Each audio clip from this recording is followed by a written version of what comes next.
At the most critical dinner of my life, my own daughter burst in, reeking of alcohol, and called me a stupid con artist in front of investors. It was the night my first love, whom I hadn't seen in 50 years, was there. My world shattered, but a silent promise formed. They didn't know what they awakened. Follow my story. Like, share, and tell me where you're listening from. Eleanor Vance, a woman etched with the graceful lines of 68 years, moved through her spacious dining room with a focused precision that belied her age. Every silver fork was aligned. Every crystal glass gleamed under the soft glow of the chandelier. The air was thick with the tantalizing aroma of herbed salmon, its skin perfectly crisp, and rosemary-infused baby potatoes, promising a culinary experience that would speak volumes for Elegant Plates, her beloved catering business. This wasn't just another dinner. It was a desperate gamble, a last-ditch effort to keep the dream alive, a dream intrinsically linked to her late husband, Thomas. Since his passing, Elegant Plates had been her anchor, her purpose, a vibrant thread connecting her to the man she loved and the life they had built together. Losing it now felt akin to losing him all over again. She smoothed the delicate lace of her best tablecloth one last time, her heart a drumbeat of anxiety and hope. Tonight, two key investors, Mr. Davies and his associate, would determine the fate of her legacy. She had rehearsed her pitch countless times, envisioning a confident, articulate presentation that would secure the much-needed capital to revitalize her struggling enterprise. Her entire future hinged on the next few hours. The insistent chime of the doorbell cut through the quiet anticipation. Taking a deep, fortifying breath, Eleanor walked to the door, a polite smile already gracing her lips. She opened it to reveal Mr. Davies, a familiar face from the city's business circles, standing beside a man whose profile immediately sent a jolt of recognition through her. Her smile faltered. The world seemed to tilt on its axis. "Eleanor, so good to see you," Mr. Davies boomed, oblivious to the seismic shift happening within her. "This is Arthur Sterling, my associate." "Arthur, this is Eleanor Vance, the owner of Elegant Plates." Arthur Sterling. The name echoed in the chambers of her memory, a forgotten melody suddenly brought back to life. 50 years. It had been 50 years. His eyes, though framed by subtle lines of experience, still held the same startling blue intensity she remembered. As their gazes met, a spark, undeniable and electric, ignited between them, bridging the vast chasm of time. It wasn't just recognition. It was an echo of a love long buried, a memory stirring from its slumber. Eleanor felt a blush creep up her neck, a sensation she hadn't experienced in decades. Arthur, she noted, seemed momentarily stunned.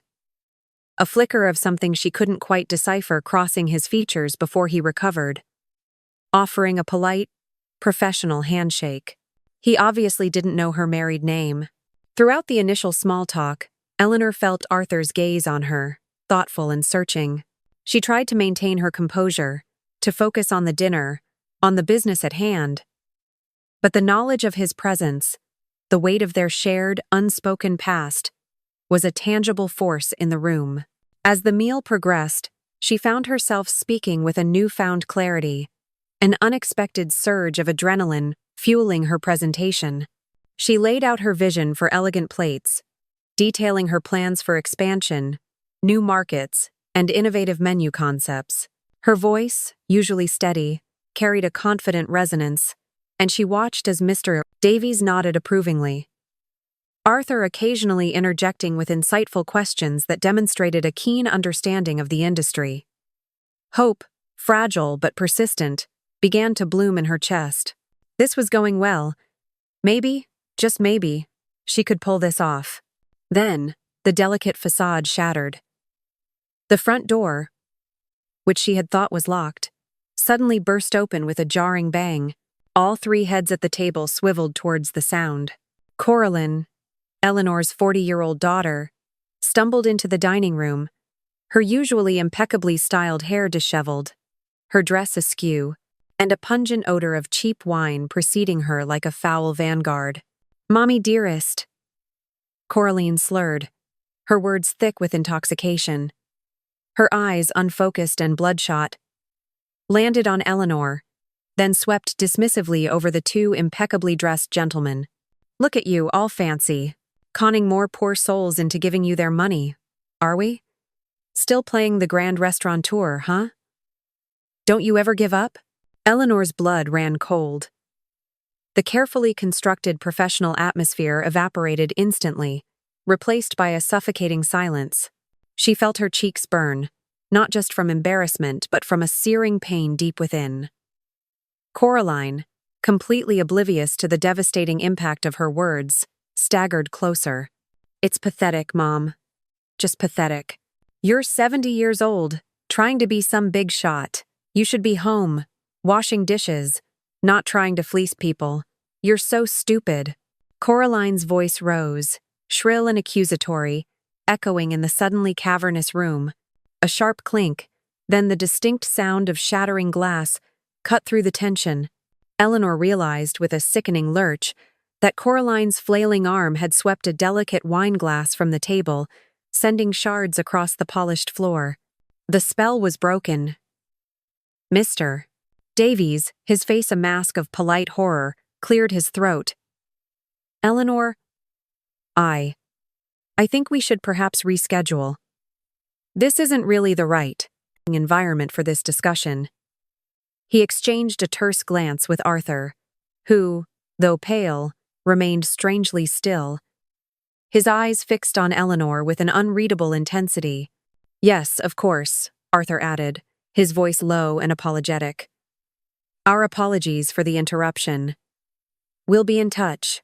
Within moments, the two men made their hasty excuses, their retreat swift and efficient, leaving Eleanor standing amidst the wreckage of her hopes, her business, and her dignity. The silence that followed Coraline's mumbled exit, as she stumbled back out the door, was deafening. Eleanor felt tears prick her eyes, hot and humiliating. This wasn't just a lost business opportunity. It was a public shaming, a brutal exhibition of her daughter's disdain, witnessed by a man from her long-lost past. She stood motionless, shattered, the aroma of her perfectly cooked dinner now a cruel mockery. "Eleanor?" The soft query broke through her despair. Arthur Sterling was still there. He stood by the table, not moving to leave, his gaze gentle, almost compassionate. "Are you all right? Let me help you with this." He gestured vaguely at the broken glass and the untouched food. His voice calm, steady. Eleanor could only nod, a choked sound escaping her lips. Tears finally overflowed, tracing hot paths down her cheeks. "Arthur," she whispered, the name feeling both foreign and achingly familiar on her tongue. He walked over to her, his movements unhurried, and placed a comforting hand on her arm. "I recognized your maiden name, Miller, on the business proposal Davies showed me." It was a shock, a pleasant one, after all these years. A small, wistful smile touched his lips. "When I saw you, I wasn't sure. But then, as you spoke, as I watched you, it clicked. I can't tell you how relieved I am to find you." Her breath hitched. "Relieved? After? After all this?" She waved a hand vaguely at the chaotic dining room. Arthur's eyes softened. "Eleanor, for years I tried to find you. After I left for university, I wrote letters, so many letters. But they all came back, marked, 'Return to sender.' Eventually, your mother sent me a short note, saying you had moved on, found someone else, and wished me well. I believed her." He paused, his gaze distant, lost in memory.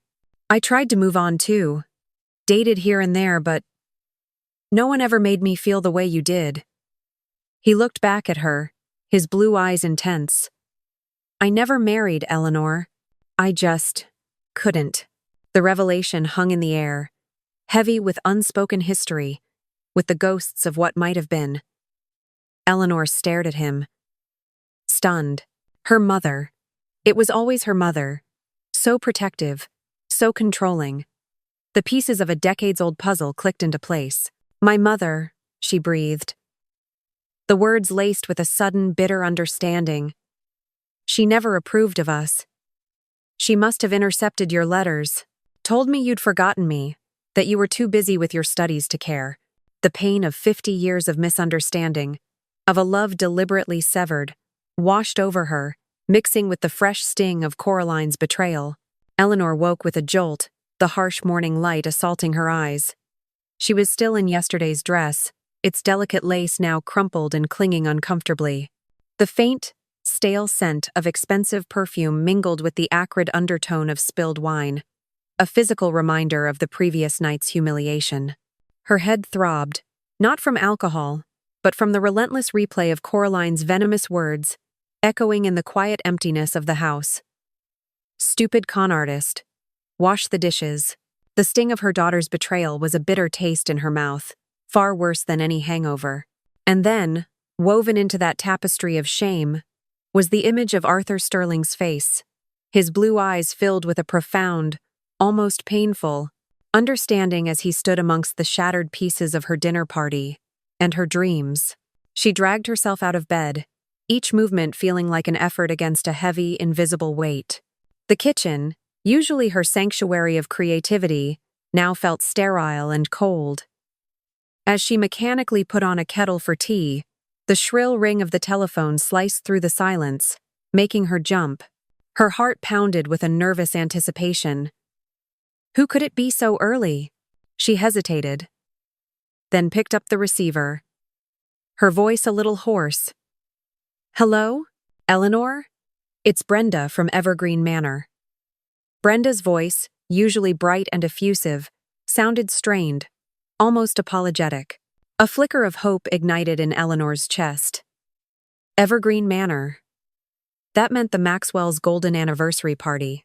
It was a huge contract, potentially her biggest of the year, a lifeline that could pull Elegant Plates back from the brink. "Brenda! Good morning! Everything all right?" There was an awkward pause on the other end. "Well, Eleanor, that's actually why I'm calling. About the Maxwell's party." Brenda cleared her throat, clearly uncomfortable.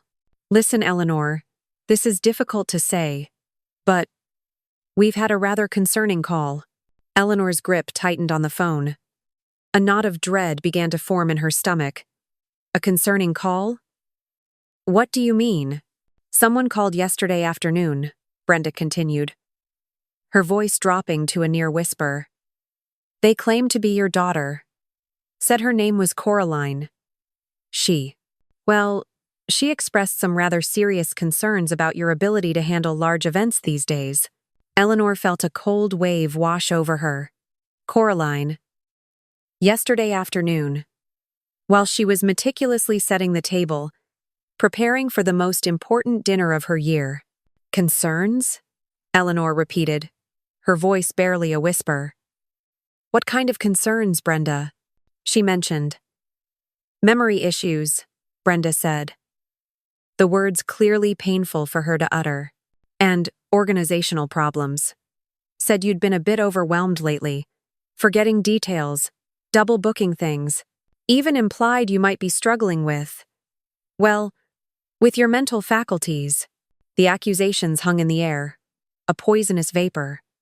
Eleanor felt as if the breath had been knocked out of her. Coraline, her own daughter, calling behind her back, weaving a web of lies designed to undermine her, to paint her as incompetent, as senile. The sheer malice of it stole her voice. "I tried to assure them it wasn't true, Eleanor," Brenda rushed on, clearly sensing Eleanor's shock. "I told them how reliable you've always been, how wonderful your food is, but," she was very convincing. "And the Maxwells, bless their hearts, they're very particular. They've decided to go with someone else. They want a caterer with no complications. The Maxwells' contract. Gone. Just like that." The phone felt like a lead weight in Eleanor's hand. This wasn't just a setback. It was a devastating financial blow, a crippling wound to Elegant Plates. The business, already teetering on the edge, now felt like it was plunging into an abyss. This was not merely an interruption. It was a death knell. The casual, drunken outburst from last night, which Eleanor had initially dismissed as a tantrum fueled by alcohol, now took on a chilling new dimension. This wasn't just a daughter lashing out in a drunken haze. This was calculated, deliberate, systematic sabotage. A sickening realization dawned on her, a cold, hard truth that chilled her to the bone. Coraline hadn't just humiliated her. She was actively trying to destroy her. Just as the full weight of this crushing realization settled upon her, a soft, insistent knock came from the front door. Eleanor blinked, disoriented, then slowly made her way to the entrance. She opened it to find Arthur Sterling standing on her porch, a thermos of steaming coffee in one hand, a small bag of pastries in the other, and a look of quiet concern etched on his handsome face. His unexpected presence was a tiny pinprick of light in the overwhelming darkness. "Good morning, Eleanor," he said, his voice gentle. "I just wanted to check on you. Thought you might appreciate some fresh coffee and something warm for breakfast." Eleanor felt a fresh wave of tears prick her eyes.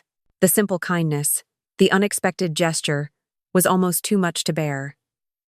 She stood aside, silently inviting him in. As he settled the coffee and pastries on her kitchen counter, the sight of him, solid and comforting, broke the dam. "Arthur," she began, her voice cracking. "It's worse than I thought. So much worse."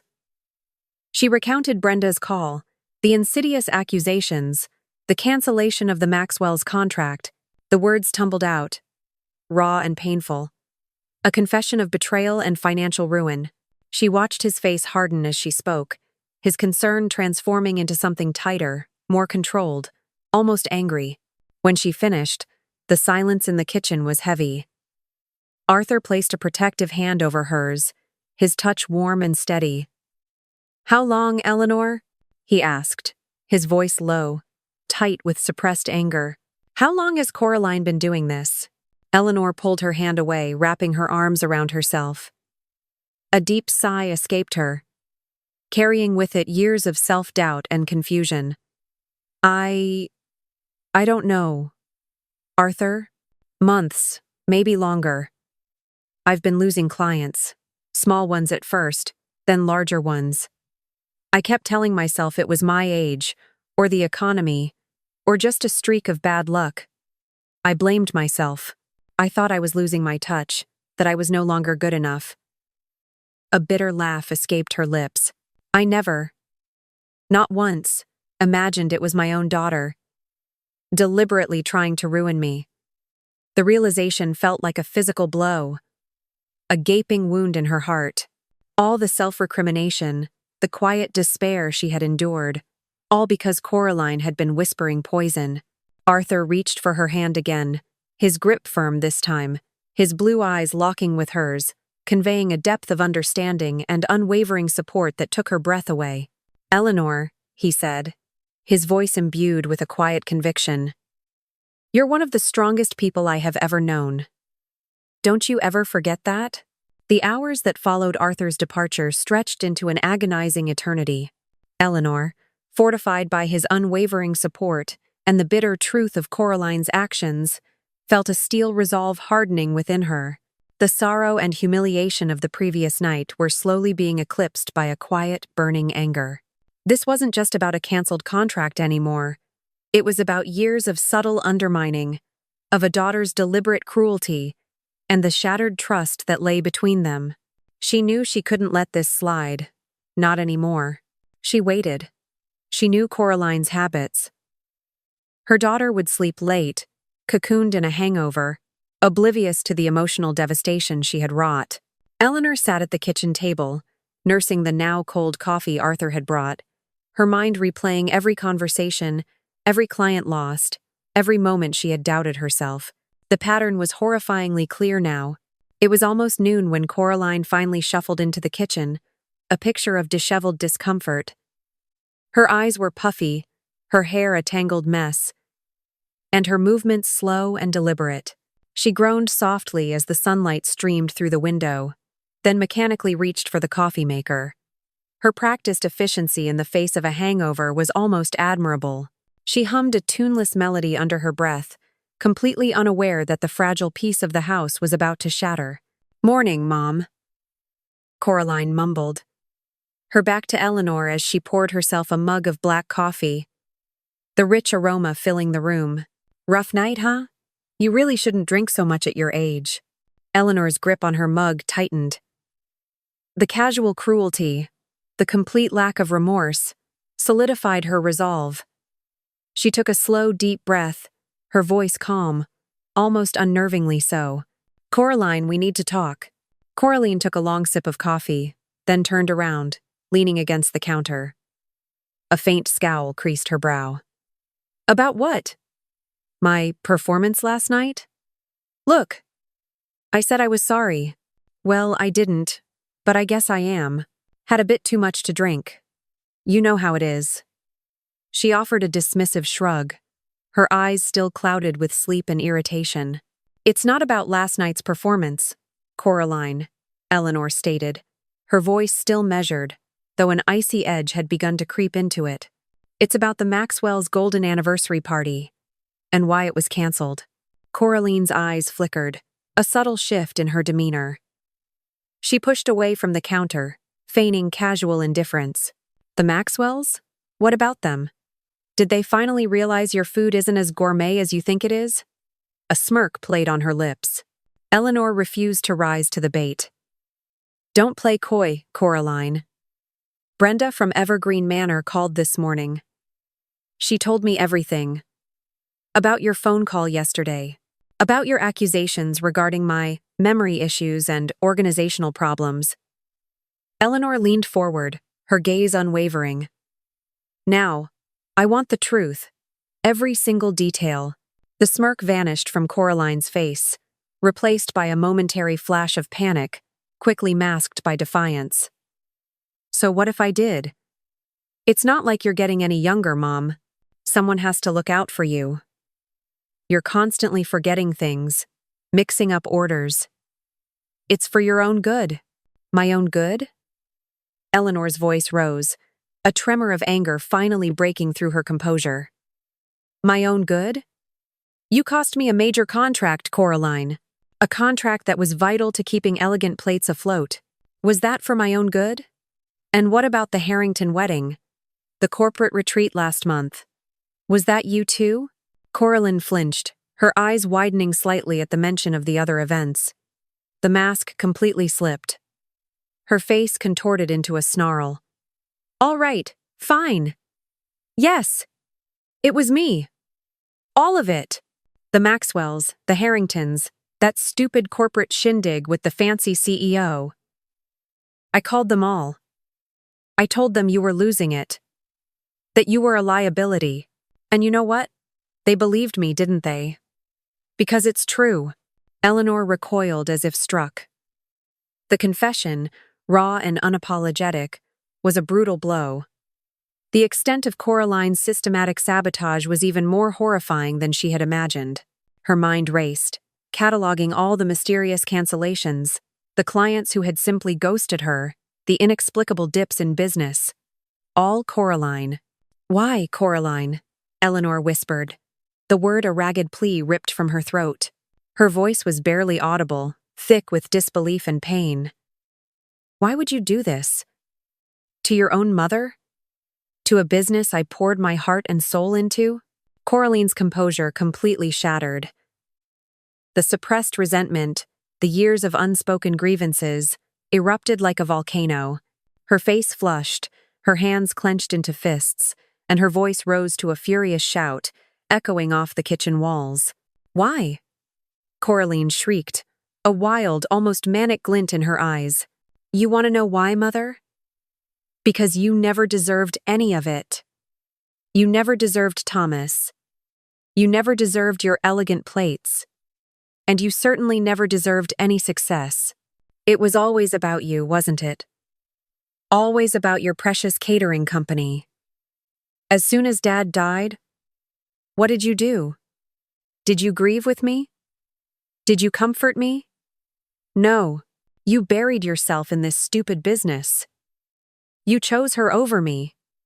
You chose a business over your own daughter." Her words were a barrage, each one a poisoned dart. Eleanor felt a sting, a profound ache in her chest. There was a terrible, undeniable truth in Coraline's accusations. In the immediate aftermath of Thomas's death, the grief had been an overwhelming, suffocating blanket. She had indeed thrown herself into elegant plaits, using work as a shield, a distraction, a desperate attempt to maintain some semblance of order in a world that had suddenly turned chaotic. She had believed she was honoring Thomas's legacy, but in doing so, she had perhaps neglected Coraline, had failed to see her daughter's own grief, her own need for comfort. "You replaced him with it," Coraline continued, her voice dripping with venom, pointing a trembling finger at the elegant kitchen. "You wanted attention. You wanted to feel important. You thought this business could fill the void, didn't you?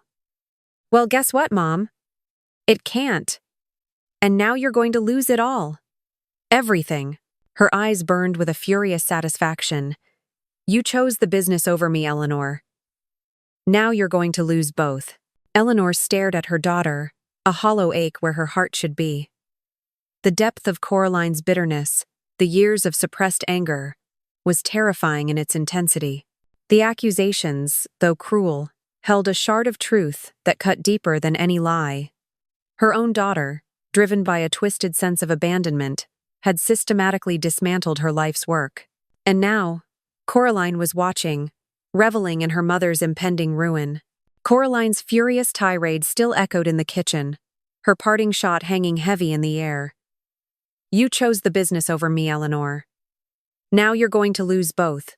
Eleanor stood, frozen, the venomous words chilling her to the bone. The image of her daughter, consumed by such bitter resentment, was a searing wound. It was in that exact moment, just as Coraline's eyes were still blazing with triumph, that the doorbell chimed, a polite counterpoint to the raw emotional violence that had just unfolded. Both women turned towards the sound. Eleanor, her mind still reeling, watched as Coraline's face underwent a startling transformation. The mask of fury vanished, replaced by an expression of sweet, almost saccharine, concern. It was a practiced, predatory grace that sent shivers down Eleanor's spine. Arthur Sterling stood on the porch once more, a concerned frown on his face. He held a small bouquet of wildflowers, their vibrant colors a stark contrast to the grim tableau within. "Eleanor, I just wanted to check if you were all right. I was worried." His gaze swept over the scene, registering Coraline's presence. The charged atmosphere. Coraline, ever the actress, stepped forward, a sympathetic smile plastered on her lips. "Oh, Arthur. Thank goodness you're here. Mother's a little fragile today. She's still upset about last night. I was just trying to apologize for my little outburst, but she's taking it rather hard." She reached out, placing a hand gently on Eleanor's arm, a gesture that felt more like a possessive grip than an act of comfort. Arthur's eyes, however, were not fooled. He looked directly at Eleanor, bypassing Coraline's carefully constructed charade. "I came to check on Eleanor," he repeated, his voice firm, his gaze unwavering. "Are you all right?" Coraline's smile tightened at being so pointedly ignored. Her voice took on a sharper edge, though still cloaked in faux sweetness. "Well, Arthur, I just hope you're not here to take advantage of my mother. She's a vulnerable widow, you know, and her judgment isn't quite what it used to be. One might even say it's in decline." The implied threat hung in the air, a thinly veiled warning. Arthur's jaw tightened, a muscle clenching visibly. He looked from Coraline to Eleanor, then back again. "Eleanor, if my presence is causing further conflict, I can leave," he offered, his voice laced with reluctant regret. He was trying to be polite, to avoid escalating the tension. But something snapped in Eleanor. She had been a victim for too long, a pawn in her daughter's cruel game. The revelation of Coraline's systematic sabotage coupled with her brazen manipulation in front of Arthur, ignited a fire within her. "No," she declared, surprising even herself with the firmness of her voice. She stepped away from Coraline's feigned touch, her eyes blazing with a newfound determination. "Arthur, please stay." Coraline was just leaving. Coraline's mask of concern completely shattered. The sweetness dissolved, revealing a cold, calculating fury. Her eyes narrowed, fixed on Eleanor with undisguised malice. "Oh, I'm leaving, am I? Fine." She turned her gaze to Arthur, her voice dropping to a low, menacing whisper. "You be careful, Arthur. My mother can be very manipulative. Her mind is fragile, you see. She's easily swayed, vulnerable to manipulation. I'd hate to see you get caught up in her delusions." With a final, icy glare at Eleanor, Coraline spun on her heel and stormed out, the front door slamming shut behind her with a resounding crash. The silence that followed was heavy, broken only by Eleanor's ragged breathing. She felt an unexpected surge of adrenaline, a strange sense of liberation mixed with dread. Arthur walked over, placing the bouquet on the counter, then gently took her hand. "Are you truly all right?" he asked, his thumb tracing worried circles on her skin. "No," Eleanor admitted, a shudder running through her. "But I will be." That night, sleep remained elusive. Eleanor tossed and turned, the events of the day playing on a relentless loop in her mind. Coraline's accusations, her cold-blooded admission, the blatant attempt to manipulate Arthur, and then that final, chilling threat. The fear was a cold knot in her stomach, but beneath it, a tiny ember of defiance began to glow.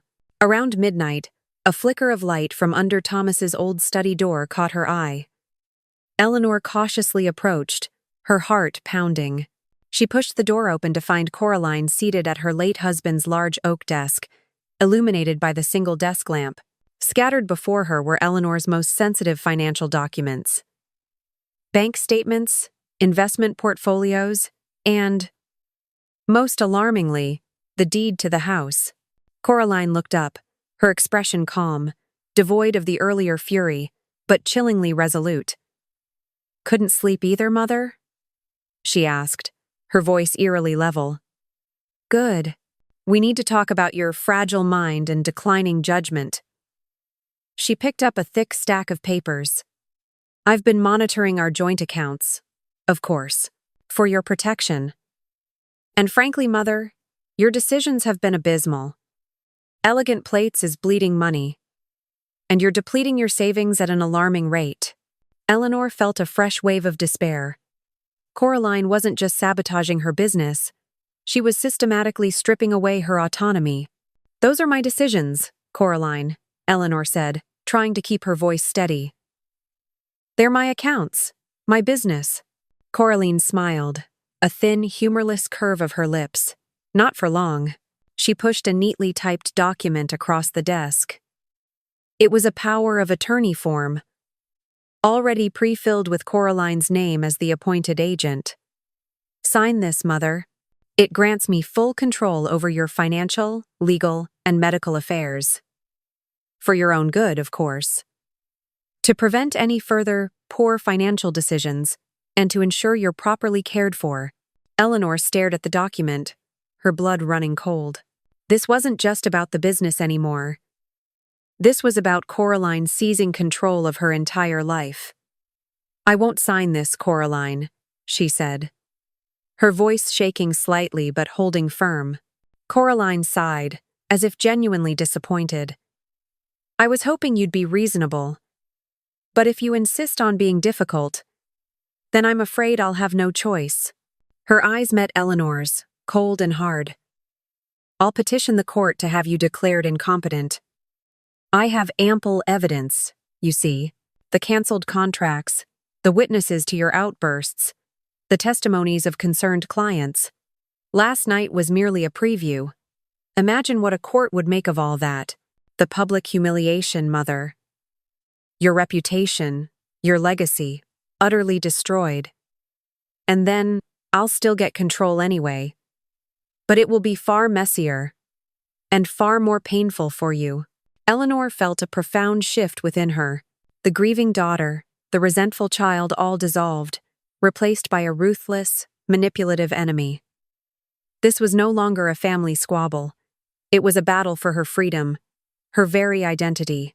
"Give me time to think," Eleanor said, her voice strained. "Until tomorrow morning?" Coraline replied, a predatory gleam in her eyes.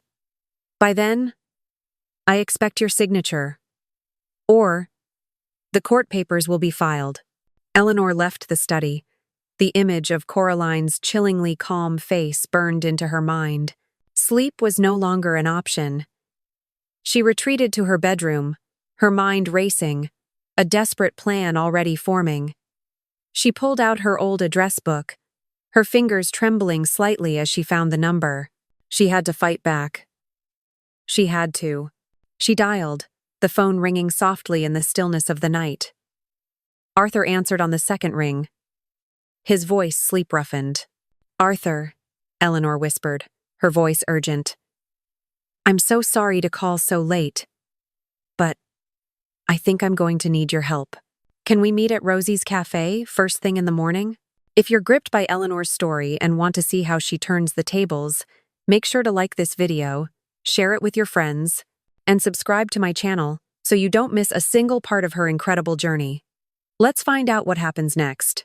The first rays of dawn were just beginning to paint the sky in hues of soft rose and pale gold when Eleanor slipped out of her house. She moved with a stealth she hadn't known she possessed, leaving before Coraline stirred, leaving the pre-filled power of attorney form untouched on the study desk. The weight of it, the threat of it, still lingered in the air, but Eleanor felt a lightness in her step, a quiet resolve humming beneath her fear. The desperate plan, formed in the darkest hours of the night, now felt tangible, achievable. She wasn't fleeing, she was strategizing. Rosie's Cafe was a warm, inviting beacon in the pre-dawn chill, its windows glowing with soft yellow light. Arthur was already there, seated at a corner booth, a fresh cup of coffee before him. As Eleanor walked towards him, a strange sensation washed over her. The past few days had stripped her bare, leaving her vulnerable and humiliated. But seeing Arthur, his concerned gaze meeting hers, she felt a profound sense of self resurfacing. It was the Eleanor from 50 years ago, the one who had dared to dream, who had loved fiercely, who now, despite the circumstances, felt ready to fight. She wasn't just Eleanor Vance, the struggling caterer, or the heartbroken mother. She was Eleanor Miller again, and a fighter. "Thank you for coming," she said, sliding into the booth opposite him. "Of course," Arthur replied, his hand reaching across the table to briefly clasp hers. "What's happened?" Eleanor didn't waste a moment. She recounted Coraline's midnight visit, the power of attorney form, the chilling threat of being declared incompetent. Her voice, though low, was steady. "She thinks she has me cornered, Arthur. She thinks I'm defeated. And that's exactly what I want her to believe." A faint, determined smile touched her lips. "I want her to think she's won. While I orchestrate my freedom." Arthur listened intently, his expression grim. When she finished, he leaned back, his gaze thoughtful. "My investment offer for Elegant Plates is still very much on the table, Eleanor. And frankly, after hearing all this, I'm even more convinced you need it. But we need to move fast. We're not just saving your business. We're protecting your life." He pulled out his phone. "I have a network. Lawyers, financial advisors. They're discreet, and they're good. Let's make some calls." Over the next 3 hours, Rosie's Cafe became their command center. Arthur, with impressive efficiency, arranged virtual meetings and phone calls with his team. There was Desmond, a sharp, no-nonsense corporate lawyer, and Sarah, a meticulous forensic accountant. Together, they began to dissect Eleanor's situation, piecing together a counteroffensive. The plan was audacious, intricate, and fraught with risk. But Eleanor felt a surge of hope she hadn't experienced in years. They discussed protecting her assets from Coraline's claims, securing elegant plates, and, most importantly, insulating Eleanor from her daughter's legal threats. Eleanor returned home just before noon, her mind buzzing with newfound strategies. She deliberately slumped into the kitchen, letting her shoulders sag, her face carefully schooled into an expression of exhaustion and defeat. She hoped she looked like a frail old woman, thoroughly beaten. Coraline emerged from her room soon after, a smug, triumphant look on her face. She saw Eleanor's slumped posture, and her satisfied smile widened. "Well, Mother? Have you reconsidered? Are you ready to sign?" She held up the power of attorney form, a pen poised in her hand. Eleanor slowly raised her head, her gaze seemingly unfocused. "Yes, Coraline," she sighed, her voice weary. "You're right. I'm tired. I can't fight this anymore. I'll sign. Just give me a few days to get my affairs in order. To mentally prepare." She knew this was a dangerous gamble, but she needed time. Coraline's eyes narrowed, a flicker of suspicion in their depths. "A few days? What affairs?" "You have no affairs left. And I don't want you contacting anyone. Especially not Arthur Sterling. He's clearly trying to manipulate you." Eleanor met her gaze, feigning resignation. "No. Of course not. No one. Just a few days to say goodbye to elegant plates. To wrap things up. Please, Coraline. For old time's sake." Coraline studied her mother, clearly weighing the request. The complete capitulation in Eleanor's voice, the seemingly broken spirit, ultimately convinced her. Why not give the old woman a few days to wallow in her defeat? It would make her eventual triumph all the sweeter. "Fine," Coraline relented, a triumphant smirk playing on her lips. 3 days. But I'll be checking in, and no contact with anyone I deem suspicious." "Thank you, dear," Eleanor said, a faint, almost imperceptible tremor in her voice. It was a lie. Every word of it. With Coraline placated and unknowingly buying into her own deception, Eleanor and Arthur's team swung into action. Desmond, the lawyer, worked swiftly, creating a new, legally robust company structure. Eleanor's catering business assets, including her recipes, client lists, and equipment, were discreetly transferred to Memories Catering, a new entity shielded from Coraline's impending takeover of elegant plates. It was a delicate, intricate dance, executed with precision and secrecy. Meanwhile, Desmond's legal team began making discreet inquiries, contacting former clients whom Coraline had sabotaged. They presented the evidence carefully, without directly implicating Coraline but subtly hinting at external interference. The truth, even partially revealed, was enough. Many clients, remembering Eleanor's impeccable service and delicious food, expressed their shock and remorse. Slowly, cautiously, the phone began to ring again for Memories Catering. The Harrington wedding, the corporate retreat. The calls came, expressing renewed interest, a desire to reschedule. Then, a crucial discovery was made. Sarah, the forensic accountant, while scrutinizing Eleanor's personal documents, came across an old, faded amendment to the house deed. It had been added by Thomas years ago. A thoughtful, protective gesture. The house, their home, was legally held in a trust, with Eleanor as the sole beneficiary, specifically structured to prevent any claims or sales by immediate family members, unless Eleanor herself initiated it. It was a failsafe, a final layer of protection that Thomas, in his foresight, had put in place against any unforeseen circumstances.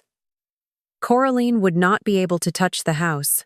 Eleanor clutched the document, a wave of profound gratitude washing over her. Thomas, even from beyond the grave, was still looking out for her. The thought brought tears to her eyes. But this time, they were tears of relief, not despair. The battle was far from over. But with Arthur's help, Thomas's foresight, and her own renewed resolve, Eleanor felt a strength she hadn't known she possessed. She was no longer just fighting for elegant plates. She was fighting for her dignity, her freedom, and her right to live her life on her own terms. Exactly 1 week after Coraline's chilling ultimatum, the day of reckoning arrived. The kitchen, usually a place of warmth and culinary creation, felt like a courtroom. Coraline sat opposite Eleanor at the sturdy oak table, a triumphant smirk playing on her lips. Before them lay the dreaded power of attorney papers, crisp and ominous, a pen resting expectantly beside them. Coraline had given Eleanor a few days, and now, with her mother's apparent capitulation, she was ready to claim her prize. "So, Mother?" Coraline said, her voice dripping with patronizing sweetness. "Are you finally ready to be reasonable? Ready to sign these and let me take care of everything?" She pushed the papers closer, her eyes gleaming with anticipated victory. Eleanor met her gaze, a profound calmness settling over her. The past week had been a whirlwind of secret meetings, legal maneuvers, and a quiet, steely resolve forming within her. She was no longer the heartbroken, humiliated woman Coraline had seen. She was Eleanor Miller Vance, and she was ready. "No, Coraline," Eleanor stated, her voice clear and strong, devoid of any tremor or hesitation. "I've changed my mind. I'm not signing anything." Coraline's smile faltered, then vanished completely. Her face cycled through a series of emotions, initial confusion, then disbelief, quickly morphing into an ugly, pure fury. "What did you say?" she hissed, her eyes narrowing to slits. "Are you really trying to pull something, old woman? Do you think this is a game?" Eleanor leaned forward, her gaze unwavering, her voice gaining a steely edge. "I know about your lies, Coraline. I know about your manipulations. And I know about your sabotages." Each word landed like a carefully aimed stone, chipping away at Coraline's composure. "I know you called Brenda at Evergreen Manor, and the Harringtons, and all the others. I know you systematically tried to destroy my business, my livelihood, and my reputation." Coraline scoffed, a brittle, nervous sound. "Don't be ridiculous, Mother. You're clearly confused. That's exactly why you need me to manage your affairs. I'll just tell the court you're delusional. I have documentation, I have witnesses." She slammed her hand on the table, making the papers jump. "You're clearly losing your mind, and I'll make sure everyone knows it." Eleanor rose slowly from her chair, her movements deliberate, almost theatrical. She walked towards Thomas's old study, the very room where Coraline had issued her chilling ultimatum just a week prior. Coraline watched her, a flicker of unease finally beginning to stir beneath her bluster. Eleanor returned a moment later, a thick manila folder clutched in her hand. The weight of it, the quiet confidence in Eleanor's posture, sent a jolt of genuine fear through Coraline. Eleanor placed the folder on the table, opening it with a snap. "Let's review your documentation then, shall we?" she said, her voice now cold and precise. She extracted a stack of papers. "Here are the phone records, Coraline. Detailed logs of your calls to the Maxwells, to the Harringtons, to every client you tried to turn against me, complete with dates, times, and durations." Coraline's face began to drain of color. Her jaw went slack. She stared at the evidence, her carefully constructed world beginning to crack. Eleanor continued, unmoved by her daughter's sudden pallor. She pulled out another set of documents. "And here are the bank statements. Records of the funds you illegally transferred from our joint accounts. Funds you believed I wouldn't notice. Funds you essentially stole from me over the past year." Coraline gasped, a sound of pure horror. Her eyes darted between the papers and her mother, a desperate denial forming on her lips, but no words came out. "And finally," Eleanor said, her voice dropping to a low, chilling whisper as she pulled out a small digital recorder. "This little device was placed in Thomas's study. It captured your threats, Coraline. Your confession of systematic sabotage, your intention to have me declared incompetent, and your demand that I sign away my life to you." She pressed a button, and Coraline's own voice, clear and cold, filled the kitchen. "You chose the business over me, Eleanor. Now you're going to lose both. Followed by, sign this, mother. It grants me full control. I'll petition the court to have you declared incompetent. The words hung in the air, damning and undeniable. Coraline looked as though she had seen a ghost. Her face was ashen, her body trembling visibly. Her carefully constructed facade of control and superiority had shattered into a million pieces. So, Coraline, Eleanor continued, her voice devoid of emotion, I believe my documentation and witnesses are far more compelling than yours. And unlike you, I've already taken action. I have filed a police report for financial theft and attempted coercion. And as of this morning, you have been officially removed from all joint accounts. Every single one. Eleanor then picked up the unsigned power of attorney papers, her grip firm. She walked over to the antique fireplace, which had been swept clean of ash but still carried the faint scent of wood smoke. Without a word, she crumpled the papers. Then, with a flick of her wrist, tossed them into the cold hearth. She watched as they settled amidst the kindling, a symbolic end to Coraline's attempt to usurp her life. She stood with her back to Coraline, gazing into the empty fireplace, her posture radiating a newfound strength and resolve. Coraline, she said, her voice calm but unwavering. Pack your things. You have until tomorrow morning to leave this house. I want you gone. She didn't turn around, didn't offer a glance, just left the cold command hanging in the silent air. 6 months later, the scent of fresh rosemary and baking brioche filled the air of a newly renovated, vibrant kitchen. Memories Catering was not just a name. It was a testament to Eleanor Vance's enduring spirit. A phoenix risen from the ashes of betrayal and despair. The facility, smaller than her original elegant plates but infinitely more efficient and filled with a palpable energy, hummed with activity. Sunlight streamed through large windows, illuminating Arthur Sterling, who, with surprising dexterity, arranged a bouquet of sunflowers and lavender on a stainless steel counter. His presence, warm and constant, was as much a part of Memories Catering as the carefully crafted menu. Their partnership, both professional and personal, had flourished.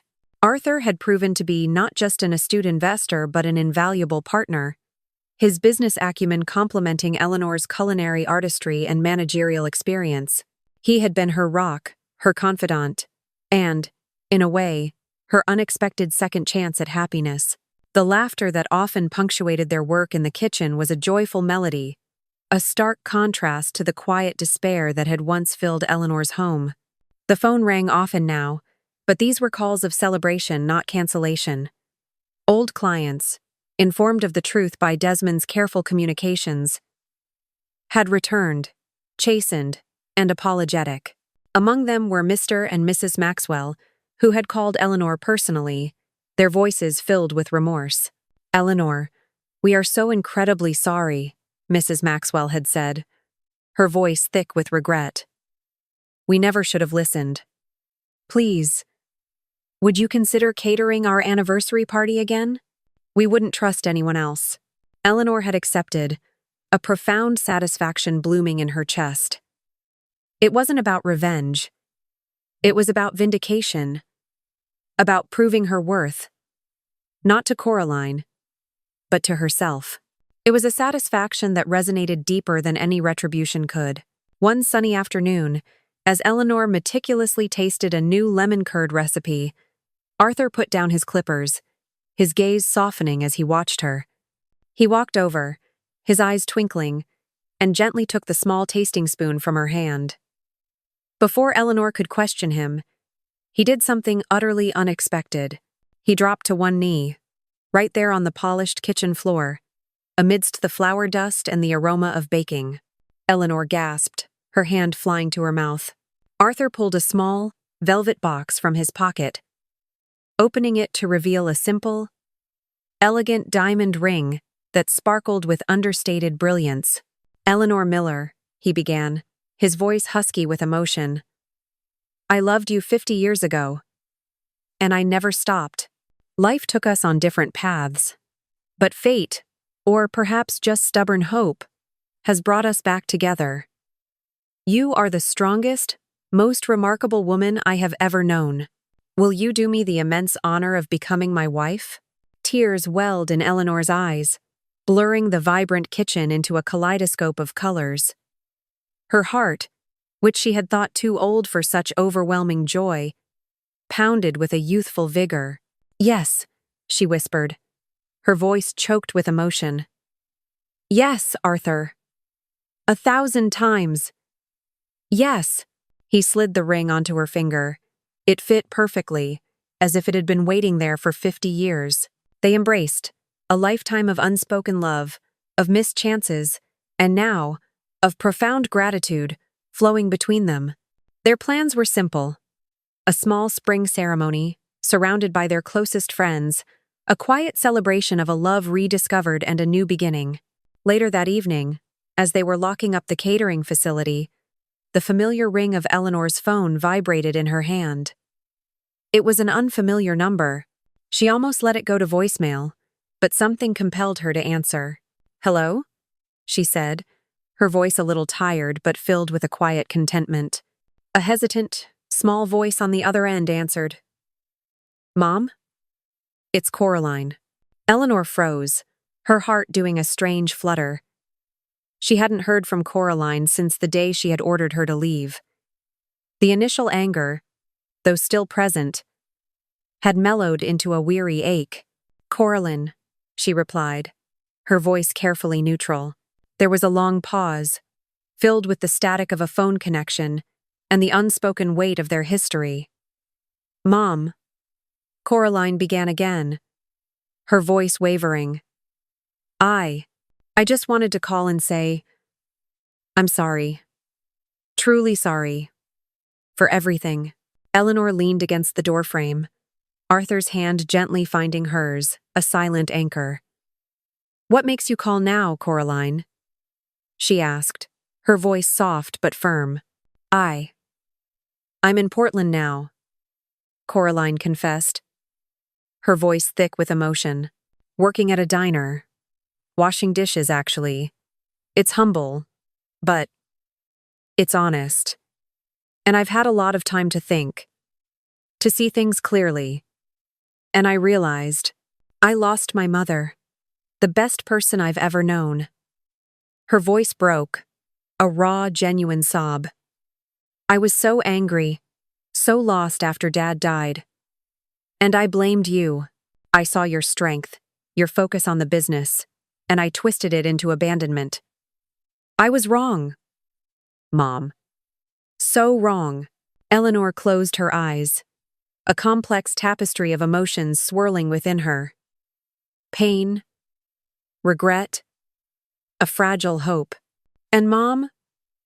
Coraline continued, her voice gaining a shaky sincerity I heard. "About you and Arthur. Your engagement. I just wanted to say, I'm so happy for you. Truly, you deserve all the happiness in the world. And honestly, I'm proud of you for being so strong." Eleanor felt a single tear trace a path down her cheek. It wasn't forgiveness, not yet, but it was a beginning, a glimmer of understanding. She had chosen herself, chosen her life, chosen to fight for her dignity. And in doing so, she had, perhaps, inadvertently, shown her daughter a different path. "Thank you, Coraline," Eleanor said, her voice gentle, filled with a complex blend of relief and a mother's enduring, complicated love. She looked at Arthur, his supportive gaze meeting hers, and then out into the quiet twilight. It was never too late, she realized, to choose oneself. And sometimes, that was the most loving choice, not just for herself, but for everyone involved. A new beginning, built on resilience, rediscovered love, and the quiet strength of knowing her worth.